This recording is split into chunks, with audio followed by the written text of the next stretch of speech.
Bem-vindos às Quintas com Péricles Ramos. Aqui é um canal de amigos para amigos, onde vamos refletir questões importantes. Você vai encontrar reflexões, estudos, testemunhos e palestras. Se inscreva e compartilhe nosso programa para que seus amigos possam assistir com você.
Milagres de Jesus.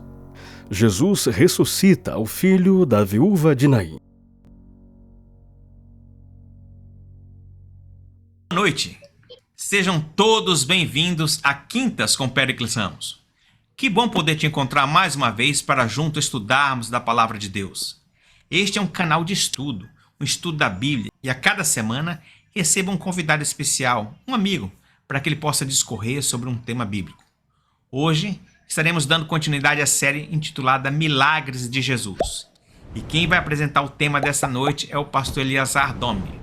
Boa noite, pastor Eliazar, tudo bem? Tudo bem, excelência, boa noite. É muito bom ter a sua companhia, viu, amigo? E eu gosto quando fala assim, excelência, olha só, a gente fica até importante. Pastor, você está trabalhando atualmente aonde? Em São Luís, no Maranhão. São Luís. São Luís do Maranhão. Sabe que eu gosto muito do Maranhão, né? Porque eu trabalhei como pastor, não aí em São Luís, mas no sul do Maranhão. Tive o privilégio de ser o primeiro pastor ali daquela região, fazia conferências e temos agora várias igrejas lá. E inclusive esse mês eu fiquei muito contente porque a Caravana do Poder esteve lá na cidade. Que legal. É uma das Imperatriz? cidades que eu estive exatamente lá com o pastor Luiz Gonçalves, né? Graças a Deus eu fiquei tão satisfeito como se eu estivesse com o pastor atualmente lá. Que bênção, excelência, que coisa boa. Pastor, eu não fiz o pedido para as pessoas se inscreverem no canal, porque eu quero falar um pouquinho do seu canal, tá certo? O senhor tem um canal, não é isso? Sim, sim. O canal Fala Sério, Bom, Pastor. Olha só que nome. Olha que nome sugestivo. Fala Sério, Pastor, né? Bem fácil. Pastor, exatamente. É um canal de perguntas e respostas a temas assim teológicos, bíblicos. Pois não, excelência, certo. pode falar. Quantas pessoas estão inscritas no seu canal? Hoje, 65 mil. 65 Uau. mil e alguma coisa. Que maravilha, Isso. que bênção, né? Agora, pastor, por que a gente pede para que as pessoas se inscrevam no canal? Então, a importância de as pessoas inscreverem-se nos nossos canais é justamente quanto mais pessoas se inscrevem, mais amplitude a mensagem tem e mais relevância aquele vídeo também tem. Então, quando você se inscreve e você deixa o like, o próprio YouTube entende que aquele vídeo é relevante e o próprio YouTube indica, né, para outras pessoas assistirem. Você recebe lá a indicação e aí os vídeos eles vão ganhando mais visibilidade. Assim, a mensagem é propagada. Olha, então um convite para você ser um missionário digital, né? Se inscreva no meu canal, se inscreva no canal do pastor Eliazar e vamos divulgar essa mensagem maravilhosa do Senhor Jesus. Mas, pastor, Amém. as pessoas querem te ouvir, viu? Então vamos fazer o seguinte, vamos começar, mas antes de começar, vamos fazer uma oração? Então, por Sim. favor, se você puder, feche seus olhos, curvar sua fronte e vamos buscar a orientação de Deus. Maravilhoso Deus e Pai, nós estamos agradecidos por ter este momento de estudo da Tua Palavra. Por favor, Senhor, abençoa o pastor Eliazar, dando orientações divinas para que ele possa trazer uma mensagem que vá de encontro às nossas necessidades e confortando o nosso coração. Continua conosco, é o que te pedimos em Cristo Jesus. Amém, Senhor. Pastor Eliazar, agora é contigo.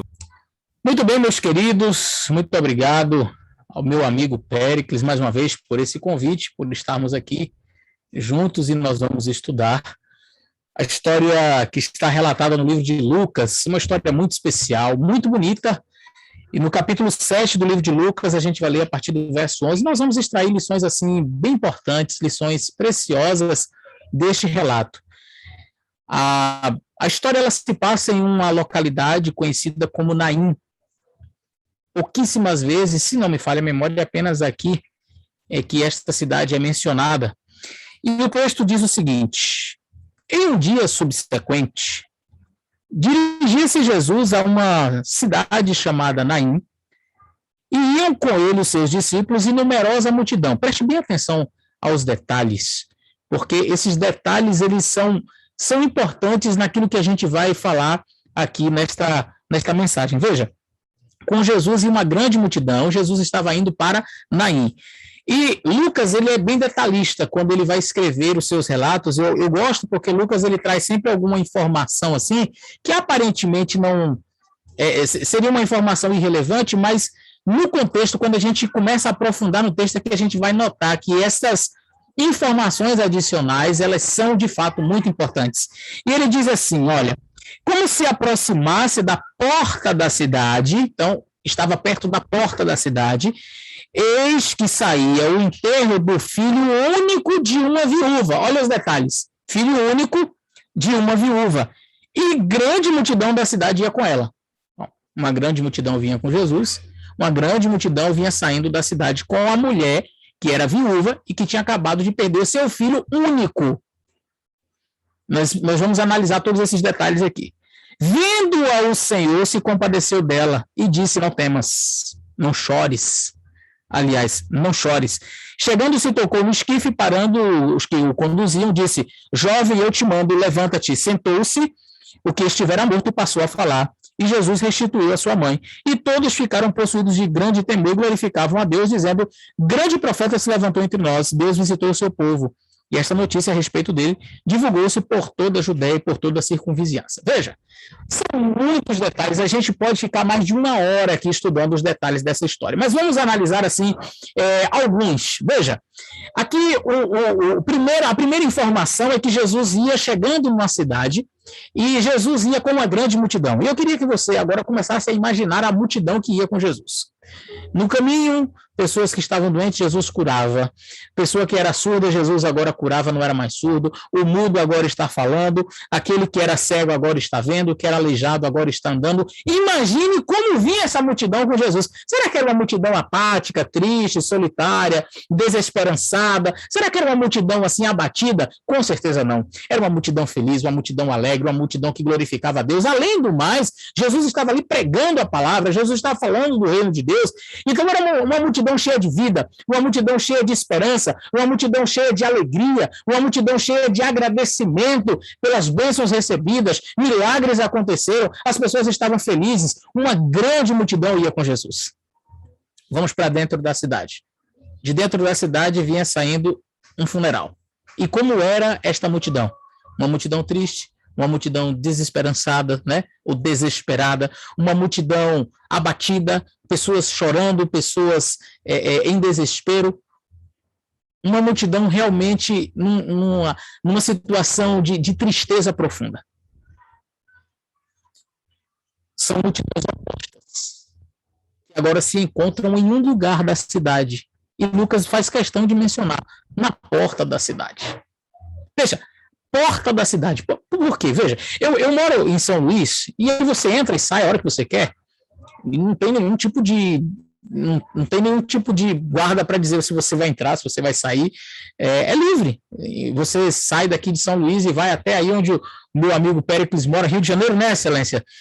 A gente sai, vai caminhando aí, vai de carro, vai de ônibus, vai de avião, não existem fronteiras que impeçam a nossa entrada de uma cidade para outra, mas na época de Cristo as coisas não funcionavam como nos dias de hoje. Então, na época de Jesus, nós tínhamos as cidades muradas. Por quê? Porque havia muito ataque, inimigos que vinham, destruíam as cidades, haviam furtos, então eles cercavam as cidades e tinha uma porta muito grande, tinha aquelas portas enormes de madeira, e que à noite eram trancadas para que não entrassem pessoas com más intenções. Agora, por maior que fosse aquela porta, com certeza não comportaria duas multidões, uma saindo e a outra entrando ao mesmo tempo. Imagina um impasse. Uma multidão vem chegando e uma multidão vem saindo. E as duas na porta se encontram. Eu não sei se você já teve essa situação, muito provavelmente você já presenciou. Eu me lembro de uma ocasião que eu vinha com os meus amigos dando risada no meio da rua, contando histórias engraçadas e rindo e falando alto, e de repente quando a gente vira a esquina, a gente dá de cara com o quê? Um funeral vindo. Na hora, aquele clima de alegria, o funeral, pessoal. A gente na hora tem aquele senso de respeito por uma situação como aquela. É ou não é? A gente fica, né? A pessoa vai passando, a gente, meus sentimentos, minhas condolências, olha, meus sentimentos, que Deus dê conforto para você e tal. Passou a multidão, a gente continua, mas naquele momento é sempre um momento de respeito. As pessoas, via de regra, respeitam um momento assim. Eu fico imaginando que agora aquela multidão cheia de vida, cheia de alegria e de contentamento, de felicidade, Jesus está ali, milagres aconteceram, agora eles se encontram com a multidão que vem carregando um defunto.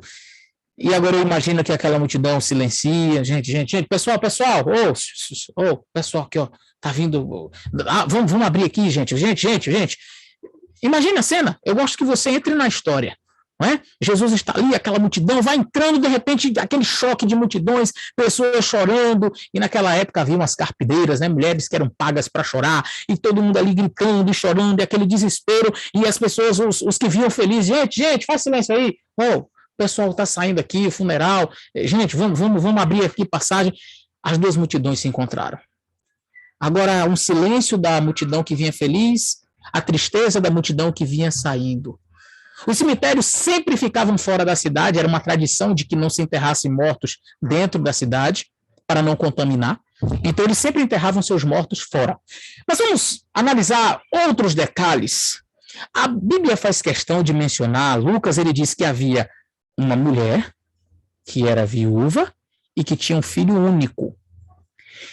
Estas informações nos fazem inferir, não está explícito, mas implicitamente nós podemos chegar à conclusão de que aquela mulher perdeu seu marido muito cedo.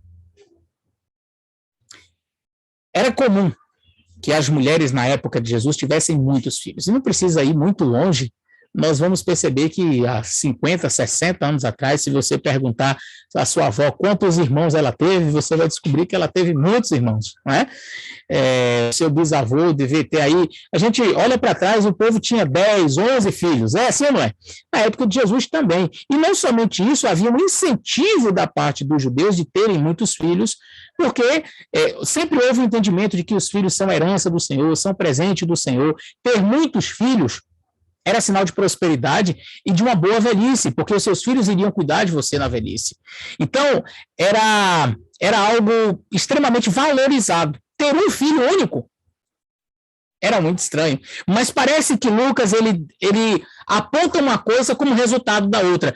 E quando você lê o texto, fica realmente essa impressão. Diz assim: como se aproximasse da porta da cidade, eis que saía o enterro do filho único de uma viúva. É como se estivesse dizendo assim, ele era o filho único porque ela se tornou viúva. A ideia, mais ou menos, implícita é essa. Ele era filho único de uma mulher que era viúva, ou seja, não deu tempo ela ter outros filhos. E nós não sabemos a causa da morte do seu esposo. Se foi doença, se foi um acidente, se foi numa guerra. Nós não sabemos. A Bíblia simplesmente não relata. Mas, diferente de hoje, ser viúva na época de Cristo era algo terrível. Terrível, terrível. Porque as mulheres, elas não tinham possibilidade de um emprego, assim, de um trabalho. Via de regra, essa parte braçal pertencia ao homem.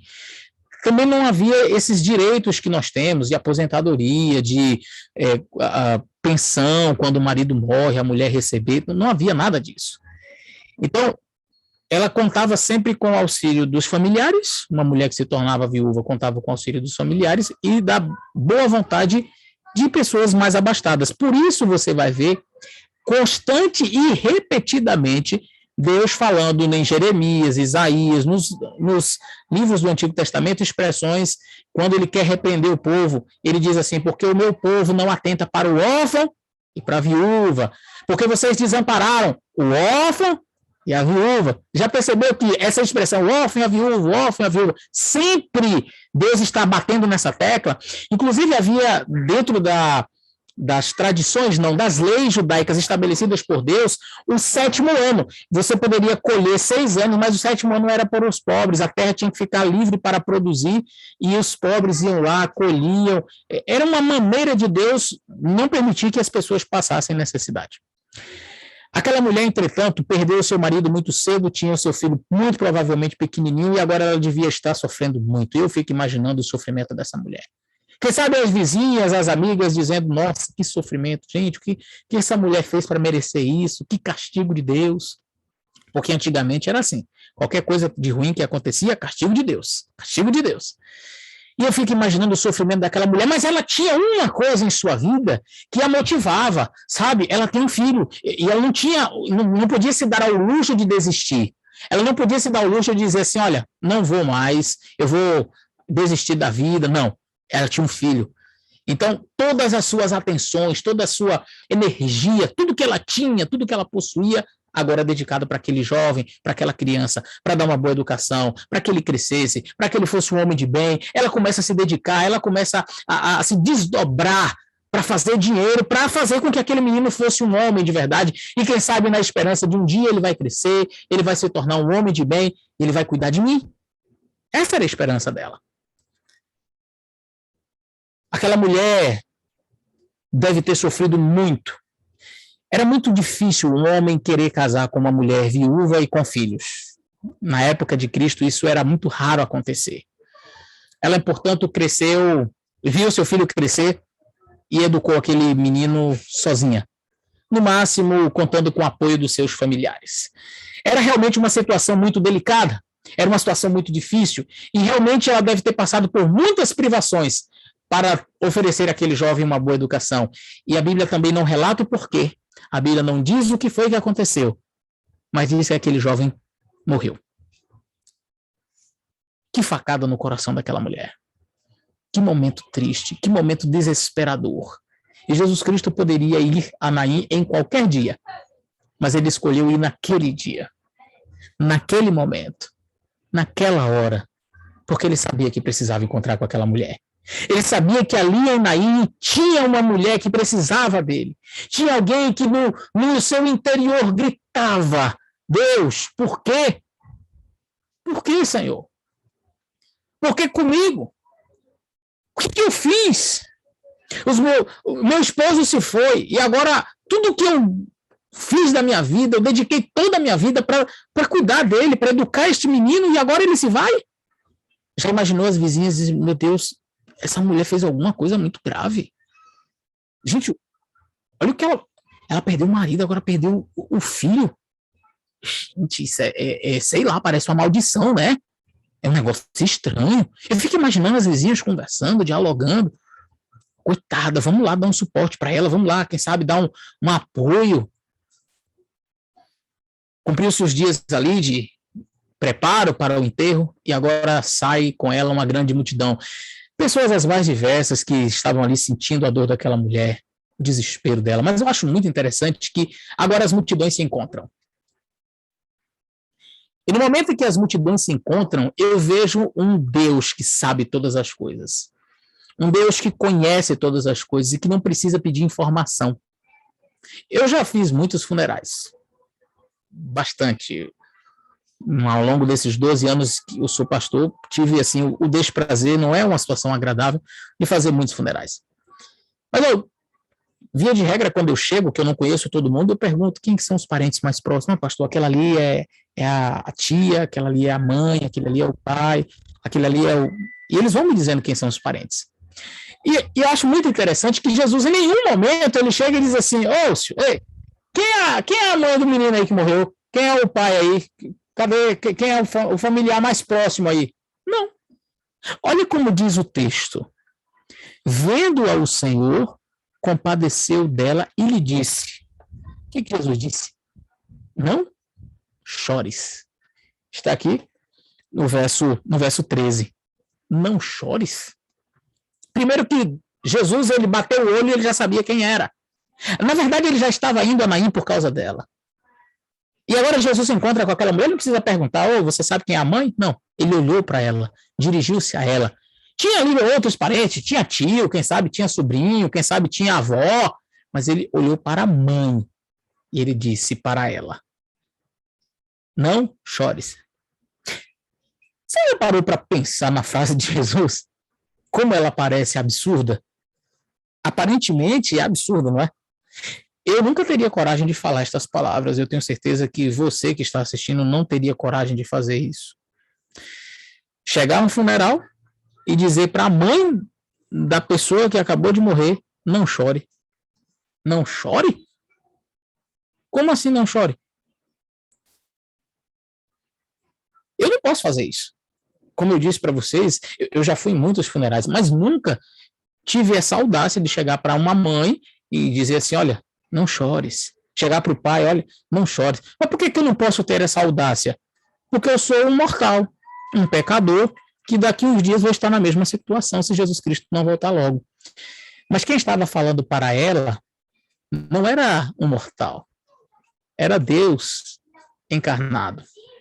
Era a voz do Todo-Poderoso, a mesma voz que disse, haja luz, a mesma voz que disse, haja firmamento, haja separação entre as águas, haja porção seca, a mesma voz que disse, façamos agora o homem à nossa imagem, conforme a nossa semelhança. Esta voz tem poder para dizer, não chores.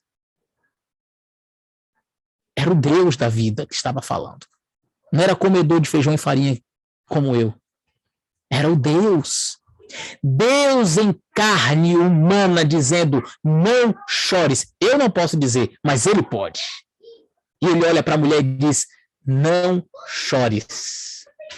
Eu fico imaginando aquela mulher talvez assustada, né? Não chores. Só que quando ela ouve e ela olha para Jesus, realmente o choro estanca.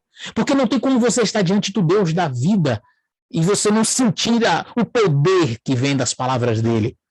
Jesus falava com autoridade.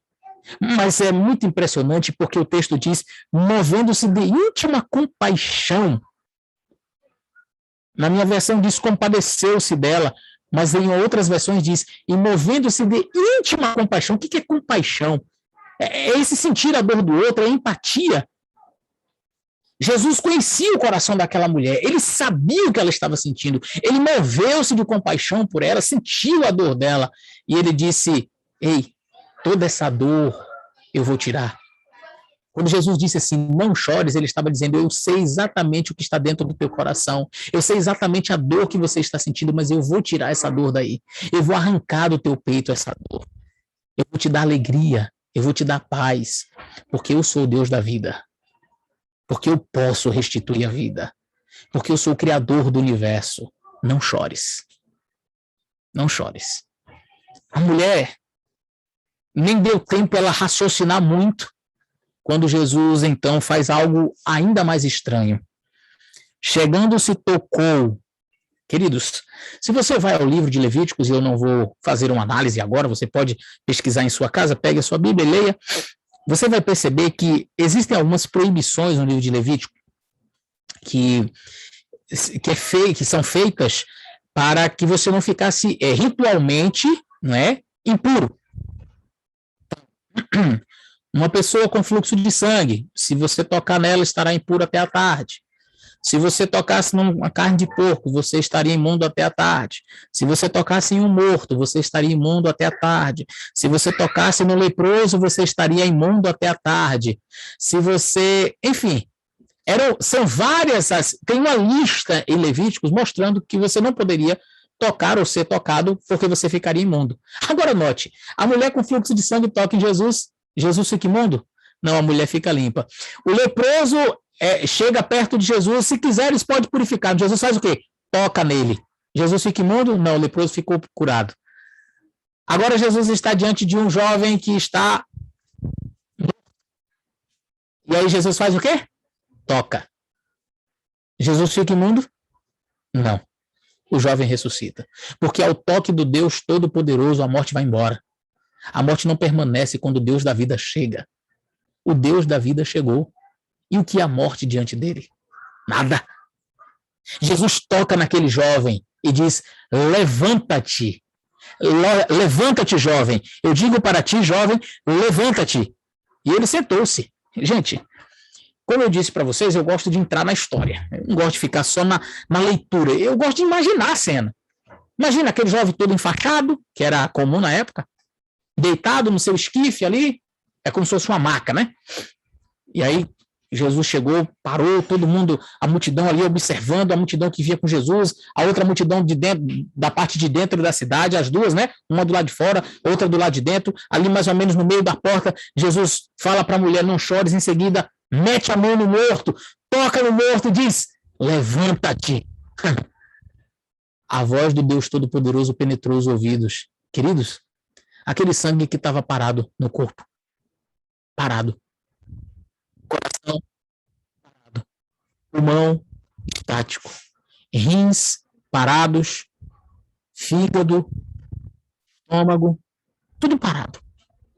O cérebro, nenhuma sinapse, nenhum neurônio em atividade, mas a voz do Deus Todo-Poderoso, a voz do Deus Todo-Poderoso diz, levanta-te. Quando Deus Todo-Poderoso diz, levanta-te, as primeiras sinapses são feitas. Os neurônios começam a fazer as sinapses. O coração que estava parado, como se recebesse um choque violento daquelas macas, né? Eu até esqueci o nome daquilo ali que o pessoal usa, né, para dar choque assim, para a pessoa ressuscitar, mas é a palavra de Cristo. Levanta-te, tum, tum, tum, tum, tum, tum, coração volta a funcionar. O pulmão que estava lá parado, murchinho, sem um oxigênio dentro, de repente a voz diz, levanta-te. Pulmão se enche, estômago, rins, tudo volta a funcionar perfeitamente. Aquela máquina que estava já preparando-se para deteriorar, volta a pleno vapor, funcionando normalmente. Aquele jovem se tira dele ali as vendas, ele se senta, e eu fico agora imaginando a cena. A mãe estava chorando, ela continua agora chorando, e talvez agora ela chora muito mais, mas de alegria, e ela agora abraça esse menino, agarra esse menino, e meu filho, pessoal, vamos baixar a maca, eu estava carregando morto, agora está vivão, vamos baixar esse negócio aqui, abaixa a maca, o menino fica em pé, e agora eu fico imaginando a cena, né? Mãe, o que é isso aqui? Eu dormi, eu desmaiei, foi o que aconteceu? Meu filho, você estava morto. Estava morto, por isso que ele está todo enrolado assim. Mas eu morri? Como é que eu estou agora? Como assim eu morri, se eu estou aqui agora? Quem é esse homem que quando eu abri o olho eu vi ele? Na primeira coisa que eu vi foi ele. Esse é Jesus, ele ressuscitou você. Eu fico imaginando estas cenas. Jesus ali, entregando aquele jovem para sua mãe. Agora eu fico... que a Bíblia não fala, né? Mas e agora? A multidão sai... O pessoal tinha aberto a passagem para passar a multidão que ia levar o morto, mas não tem mais morto.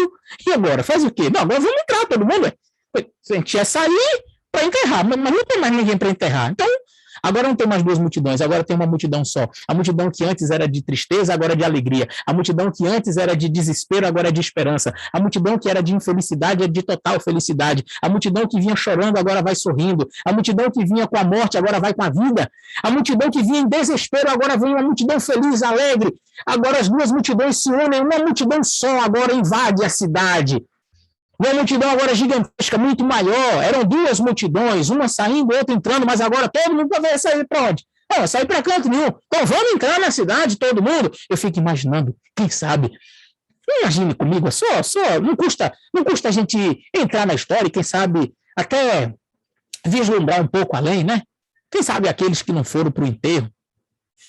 Mas sempre tem aquelas curiosas de plantão, não é? A gente não tinha saído uma mulher que estava... fulana mora ali no bairro tal, lá do lado de lá da cidade. Então não morreu o menino dela? Não foi? Foi. Menino, pensa na tristeza. Oxi, e deu tempo, já enterraram. O povo está voltando ligeiro, né? Acabaram de sair, agora já estão chegando. O que aconteceu? Mas o povo não está chorando, está rindo. E está todo mundo pulando. Aquele ali não é o menino que estava morto, não? Imagina a cena, as vizinhas, né? Quem sabe aquelas que não foram, né? O pessoal ali fofocando, conversando, dialogando. Gente, o que é aquilo ali? Não, era a mulher que saiu para o enterro. Mas e por que ela está sorrindo agora? Por que a mulher está feliz? Eu nunca vi ninguém enterrar e voltar contente, pulando, vibrando. Por que aquela mulher está tão alegre? E quem é aquele menino? Era o que era o filho dela? Por que ele está vivo? A curiosidade. A Bíblia diz, eu entendo que coisas assim aconteceram, porque a Bíblia diz assim, e esta notícia se espalhou, divulgou-se por toda a circunvizinhança, era todo mundo comentando. Saiu uma multidão com o morto, está voltando com o mesmo, só que agora vivo. E agora todo mundo quer saber por quê? O que foi que aconteceu? Meu filho ressuscitou. Como assim ressuscitou? Quem ressuscitou? E Jesus então faz outros milagres mais. Os milagres mais importantes, restauração de vidas. Jesus permanece naquela cidade e muitas pessoas ouvem da palavra de Deus. Queridos, essa é uma história fantástica. A gente poderia explorar ainda muitos outros detalhes. Mas eu fico pensando aqui, sabe, esse Deus todo-poderoso que tem poder para restaurar vidas, que tem poder para ressuscitar pessoas que morreram, ele não perdeu o seu poder nem sua autoridade. E talvez eu esteja falando para alguém que, quem sabe, se sente como aquele jovem, sabe, pastor, minha vida espiritual já não existe mais, eu já morri espiritualmente, sabe? Eu estou meio que sendo levado já para o meu funeral, para o meu enterro. Eu quero dizer para você que Cristo passa hoje na sua cidade. Eu quero dizer que Cristo vai encontrar com você hoje, ele vai tocar em você e vai dizer, levanta-te. E com a palavra do Deus Todo-Poderoso dizendo, levanta-te, é impossível você continuar morto espiritualmente. Porque o Deus da vida chegou, o Deus que tudo pode chegou, o Deus que pode recriar, reviver, está aí ao teu lado. Não se sinta, mesmo que você se sinta morto, Deus ele pode fazer um milagre e restaurar você. Mesmo que você ache que não tem mais jeito, que já foi longe demais, ele pode te alcançar. E sabe o que é bonito? Não importa qual o tamanho do teu pecado, e se você se acha completamente imundo, ele toca em você. Ele toca em você e diz, levanta-te, levanta-te. Não dá para ficar sentado, não dá para continuar morto. Quando o Deus da vida diz, levanta-te. Cristo está dizendo hoje para você, levanta-te. A pergunta é, você vai atender o chamado dele? Ele está disposto a ressuscitar você, trazer você de volta à vida. A pergunta é, você está disposto a aceitar esse convite de Cristo, a ser ressuscitado por ele, a reviver por ele e para ele? Se sim, eu gostaria de fazer uma oração com você neste momento.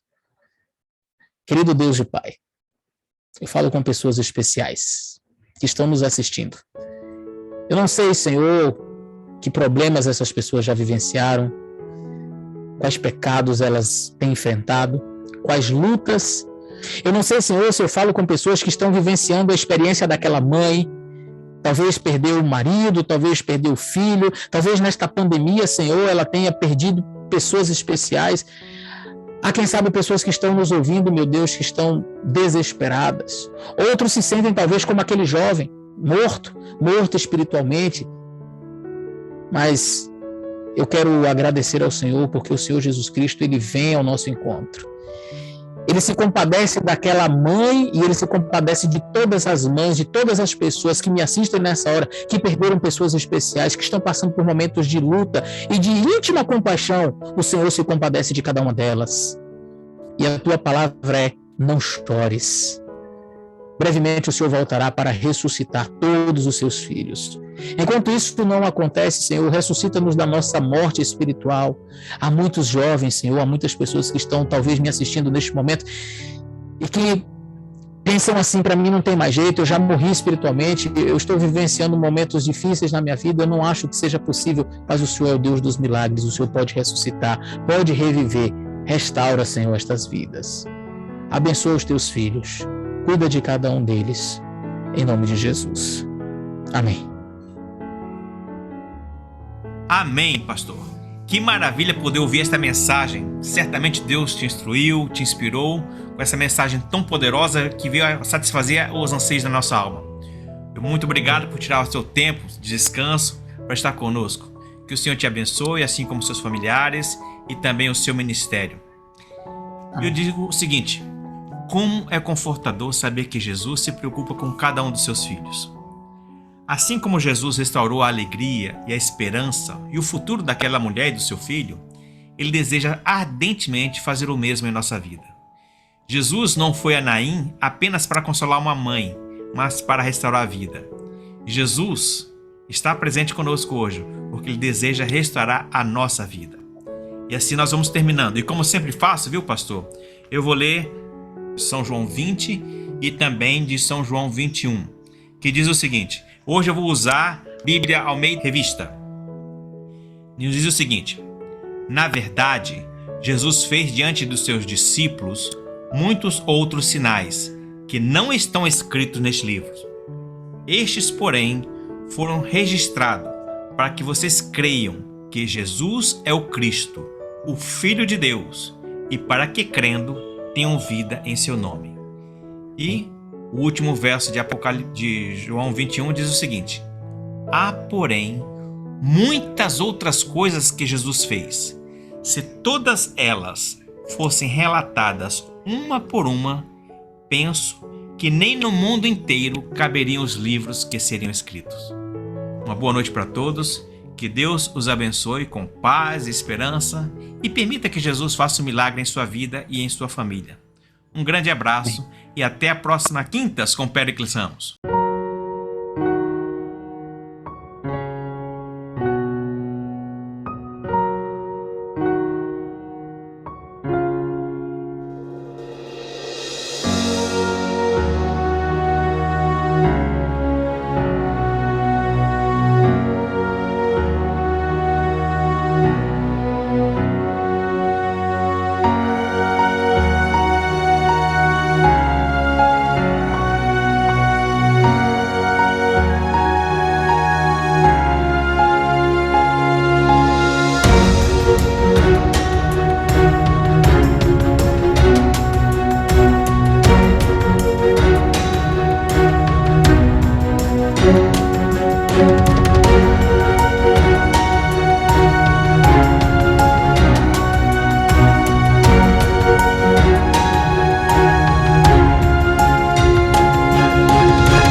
Milagres de Jesus. Jesus ressuscita o filho da viúva de Naim.